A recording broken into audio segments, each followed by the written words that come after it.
जी क्या संसार के लिए रो रहे हो पुत्र पुत्र धर्म भजस्व धर्म का अगर नहीं आप पालन करते आप हम और सोचते हैं कि हमारा कल्याण हमारा संतान करेगा। हमारा कल्याण हमारा संतान नहीं करता है, हमारा कल्याण हम स्वयं करते हैं, हमारा कर्म करता है। इसलिए आप भजन करो।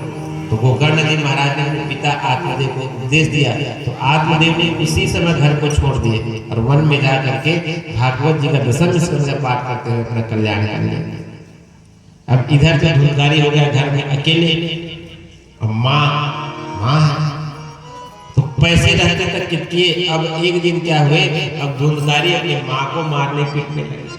अब धुंधले भी मन में विचार करने लगे कैसे बेटे का पाला पड़ गया मैं। तो एक दिन ऐसी घटना घटी कि रात में धुंधले कुएं में गिर करके मर गए। धुंधले भी गोविंदा नमो नमः हो गए। अब धुंधकारी अकेले घर में, तो धुंधकारी ने कहते हैं कि 5 वेश्याओं को घर में ले आया, 5 वेश्याओं को अपने घर में ले आया। और धुंधकारी चोरी करने लगा, डाका डालने लगा, जिसका जो इच्छा है वो पाप कर्म करने लगा। एक दिन क्या हुई, उनकी जो पत्नी थी वेश्या, 5 वेश्या, उन्होंने कहा धुंधकारी इतनी क्या छोटी मोटी चोरी करते हैं, करना है तो बड़ी लाभ हम लोग पच हम लोग को जरूरत ज्यादा है। तो कहते हैं कि धुंधकारी ने राजा के यहाँ चोरी की, बहुत सारा धन चोरी करके लाया। जैसे बहुत सारा धन चोरी करके लाए तो उन वेश्याओं ने घर में आपस में मंत्रणा की, ये तो किसी राजा का चोरी करके आया है, एक न एक दिन अवश्य पकड़ा जाएगा, ये पकड़ा जाएगा, इसके साथ में हम लोग चले जाएंगे। तो क्या करना चाहिए, तो इसे मार देना चाहिए। तो धुंधकारी सोए हुए थे ना बेटा, खाट में सोए थे, तो जो उनकी 5 वेश्याएं पत्नी थी उनको रस्सी में बांध दिए खाट में और उनको मारने लगे। तो धुंधकारी नहीं मर रहा था, धुंधकारी था राक्षस। तब उन्होंने क्या किया, जलते हुए अंगारे को लेकर उसको मुंह में डाल कर मार दिया और मार करके वहीं पे दफन कर दिया। जब गांव वाले पूछते उनकी पत्नी से धुंधकारी कहाँ है, तो बोलते अभी हमारे पति बाहर गए काम है। और 5 वेश्या वहां से धन लेकर के फुर हो गए। तो वो धुंधकारी मरने के बाद प्रेत बन गया, वही धुंधकारी मरने के बाद प्रेत बन गया। अब कुछ दिन घटना घटी, तो गोकर्ण जी महाराज तो तीर्थ यात्रा चले गए थे। तो तीर्थ यात्रा से जब गोकर्ण जी महाराज लौट करके आए तीर्थ यात्रा से, तब सोचे कि दूसरे के यहाँ क्या रुकना, अपने ही घर में रुकना चाहिए। तो अपने ही घर में जा गए, रात्रि का समय था। तो वो जो धुंधकारी जो प्रेत बना हुआ था वो गोकर्ण जी महाराज को डराने लगे। कभी हाथी बनते, कभी घोड़ा बनते, कभी बकरी बनते, कभी और कुछ बन करके। तो गोकर्ण जी महाराज तो सिद्ध पुरुष है, उनको तो पता है। तब गोकर्ण जी महाराज ने पूछा आखिर है क्या, तो प्रेत योनि में है। तो प्रेत योनि तो बोल नहीं पाता, कैसे बोले। तब गोकर्ण जी महाराज ने अभिमंत्रित जल किया, जल को अभिमंत्रित किया और उस पर छिड़का। जैसे उस पर छिड़का वो प्रेत बोल उठा, अहम अहम त्वदीय भ्राता, भैया मैं आपका भाई हूँ, मैं तुम्हारा भाई धुंधकारी हूँ। अपने कुकर्माचरण कारण से कुकर्म के कारण मैं प्रेत योनि में भटक रहा हूँ, मेरी मुक्ति करा दो भैया, मेरी मुक्ति करा दो। ऐसे तब इधर जब धुंधकारी मर गए थे तो तीर्थ यात्रा गोकर्ण जी महाराज सुने रहे कि धुंधकारी मर गए। तब वो गया जी उसका श्राद्ध करा चुके थे। तो बोले धुंधकारी मैं तो तुम्हारी गया में श्राद्ध करा चुका हूँ, फिर भी तुम्हारी मुक्ति नहीं हुई। तब धुंधकारी बोले भैया गया में तो साधारण मनुष्य को मुक्ति होता है, मेरे जैसे महापापी का गया में मुक्ति नहीं होती है। आप ऐसा कुछ कर्म करो, ऐसा करो कि मुझे इस प्रेत योनि से मुक्ति दिला दो कम से कम। तब गोकर्ण जी महाराज ने ठीक है धैर्य रखो, मैं कुछ उपाय करता हूँ।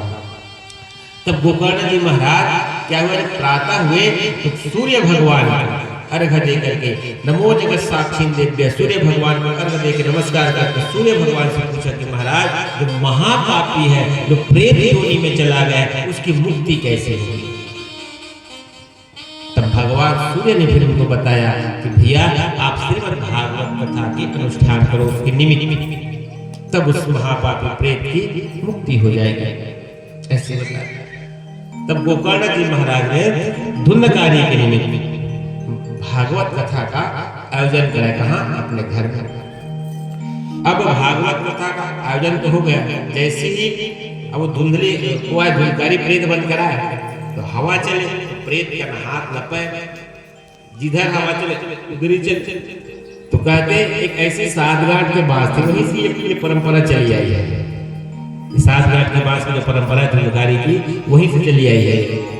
तो कहते हैं सातगांठ के बास में धुंधकारी में बैठे कथा सुनते। पहले दिन की कथा सुने, पहले गांठ फट गई, दूसरे दिन की सुने, दूसरी फट गई।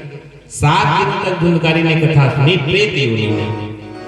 तो 7वें दिन तुलसी माला मंडित है। 7वें दिन जैसी कथा पूर्ण हुई, धुंधकारी परम दिव्य से भगवान के पार्षद रूप में आ गया। धुंधकारी का कल्याण और भगवान के पार्षद, भगवान के पार्षद आकर के धुंधकारी को ले जाने लगे, भगवत धाम ले जाने लगे। तो गोकर्ण जी महाराज ने भगवान के पार्षदों को रोका, बोला महाराज रुको रुको। बोले क्या है महाराज? इसका हो गया मुक्ति, तर गए? बोले हाँ तर गए। क्यों तर गया? कैसे तरा? बोले भागवत की कथा सुनी तर गई। तभी तो कहा गया धन्यम भागवती वार्ता प्रेत पीड़ा विनाशनम। ये भागवत की कथा को धन्य है जो प्रेत की पीड़ा को भी दूर कर दे। तो गोकर्ण जी महाराज ठीक है महाराज, ये भागवत की कथा धन्य है जो प्रेतों की पीड़ा को मुक्ति करा दे, अच्छी बात है। पर ये जो और जो मेरे बाकी श्रोता सब सुने हैं ये क्यों नहीं करे? जो मुर्दे को तार सकती है, जो मरे हुए को तार सकती है, वो जिंदे को क्यों नहीं तारी? जिंदा भी तरना चाहिए। तब भगवान के पार्षद ने कहा गोकर्ण जी महाराज कथा तो सुने हैं सब लोगों ने, पर कथा सुनने में भी भेद होता है भैया, याद रखना। श्रोता 3 प्रकार के बताए गए हैं। भगवान की कथा में कैसी सुनना चाहिए? तो सुनने वालों की 3 कैटेगरी है भगवान की कथा सुनने वाले। पहले नंबर के श्रोता, पहले नंबर की श्रोता, दूसरे नंबर के सरोता और तीसरे नंबर का सोता। लक्षण बता रहा हूं, अपने अपने मिला करके देखना कि आप किस नंबर में हो। पहले नंबर के श्रोता वो कथा में बैठेगा ना सुनने के लिए, तो केवल वो भगवान की कथा में उसका मन बुद्धि चित्त इंद्रिय सब लगा रहेगा। जैसे यहाँ से कथा चलता रहेगा ना तो उसके दिमाग में चलचित्र चलता रहता है, कल्पना करते रहते हैं, वो कथा की से कल्पना करते रहते। ये है श्रोता की लक्षण। और दूसरे नंबर जो है सरोता। सरोता एक सरोता होता है सुपारी काटने का काम आता है, सुपारी काटता है। उसी प्रकार श्रोता भी सरोता होता है। वो आही बैठी अगल बगल में बात करना शुरू करें, कुछ न कुछ कमी निकालना प्रारंभ करें। अंत में ये महाराज बने कहते कथा अब बटे हो गए कथे कथा भजन भजन नहीं गाते, मतलब एक दूसरे के कटने वाला काम करेगा, कुछ भी एकाग्रता पूर्वक नहीं कर पाएगा। वो हो गया सरोता। तीसरे नंबर का सोता।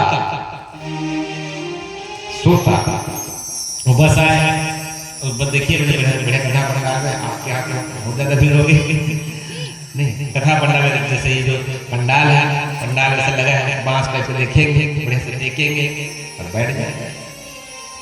अब ऐसी समाधि लगी कि पूछो मत, जैसे ब्याज में बोल वृंदावन बिहारी लाल की, ऐसे भी जाया जाएगा। ये सोता की लक्षण है। और ये सोने वाले में हमारी माताओं को तो लाइसेंस मिल गया है। एक बार भैया लोग तो सो जाए तो वक्ता का नजर पड़ जाएगा, दिख जाएगा। और माताओं को सोने के लिए क्या है, पल्लू ले लेते। अब आज का के बताए तो पूरे पल्लू नहीं लेते, पहले ऐसे से पल्लू थे, ऐसे पल्लू कर लिए, लग गया समाधि, कौन देखेंगे।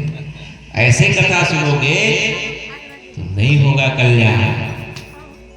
भगवान को अपना मानकर श्रोता बनकर के कथा सुनोगे तभी कल्याण होगा। भगवान को हमें अपना मानना है, भगवान को कहना है, क्या कहना है, हम तुम्हारे थे प्रभु जी, हम तुम्हारे हैं,